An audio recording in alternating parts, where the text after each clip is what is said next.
So just recently, I finally managed to complete Half Life Alyx. Yes, I know it took like 4 years, but I got there in the end.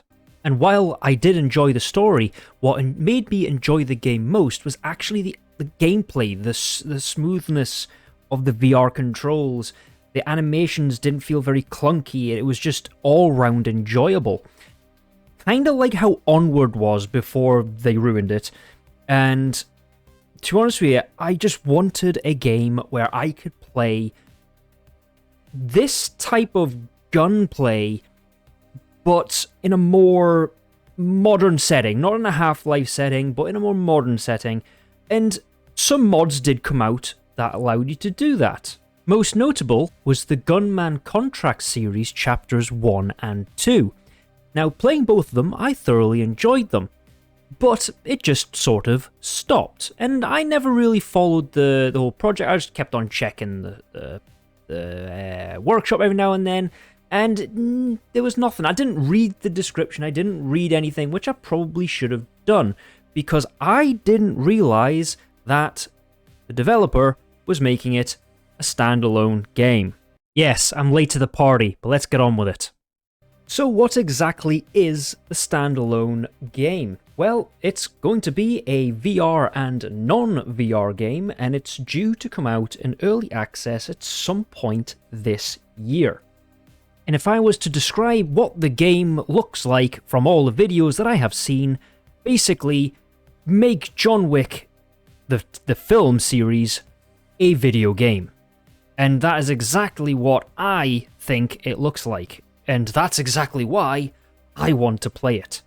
I want that ability to make me look absolutely awesome, but fail at every attempt to be this skilled contract assassin that quite literally will give himself up by accidentally kicking a can and alerting the entire enemy sort of building full of people that want to make me go away in a very violent manner.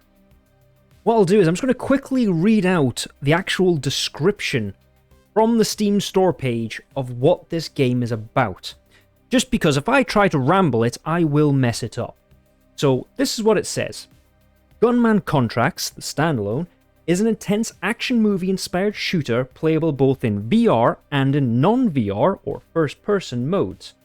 In the role of a highly trained professional hitman known and feared as the Gunman. The player takes on ruthless forces in the criminal underworld, bringing justice and order in the world beyond the reach of law, one contract at a time. To me, I have already failed that. There's going to be nothing about me being professional. When I'm able to run and beat people to be unalived with like a cardboard box, that's not professional, that's just stupid, and I love it, and I want to be able to do that. And continuing the Steam description, with its origins in the famous Half Life Alyx Mod's Gunman Contracts Chapters 1 and 2, Standalone takes the experience to the next level with a form of the ground-up new created single-player shooter experience running standalone.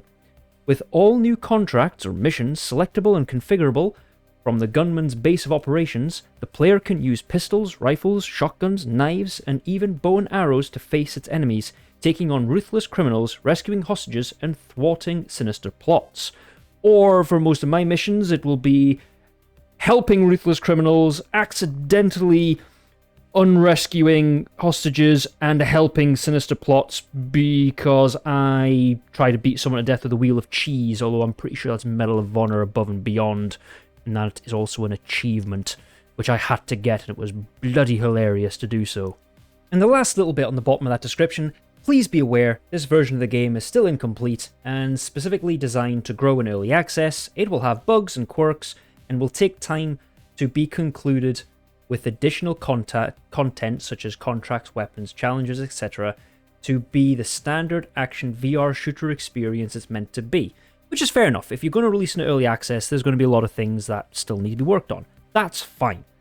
I'm just really looking forward to it. I mean, even if it was just the missions that we see that has been released already by the creator, that would be more than enough, because that'd be really good fun to do if you could even just play that. But I'm one of those weird people who will quite happily play like the same 4 missions over and over again, kind of like 6 days in Fallujah. But I am really looking forward to this game. And the more information that comes out about it, the more I want to play it.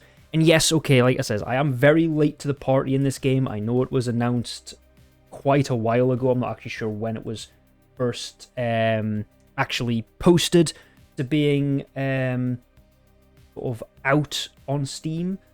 I think it was probably actually last year. But I am now saying that I've noticed it, even though no one will probably care, but I do, and I'm really looking forward to it. This is definitely one of those VR games I'm looking forward to alongside the B17 Mighty 8 VR and Metro Awakening VR. This is definitely up there with the VR games I'm looking forward to.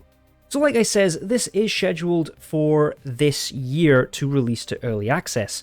We don't have any concrete dates, but 2024 is the date we have. And I'm very much looking forward to it. Are you looking forward to it? Have you been following the project? Let me know in the comments why you followed it and why you're looking forward to it. If you are. If you're not looking forward to it, why are you not looking forward to it? Tell me why. Let's have a discussion about it. Let's talk about why you don't want to be John Wick in VR or Pancake flat screen. But either way, if you don't, you're wrong. Because everyone wants to do that. Otherwise, why would you have clicked on this video if the whole John Wick in VR didn't interest you? And also, let me know in the comments if you want to see me play this when it comes out. Do like a playthrough, kind of mini-series, or even a stream. Let me know, and I may or may not do it, depending on how much I can actually be bothered to set up my... no, I'll do it. If you want to see it, I will do it. If not, I'll just play it in my own leisure and not punch the wall like I did with my Quest 2 and break the controller. But that didn't happen, and you have no proof of that. Anyway, thanks for watching, and I'll see you in the next video.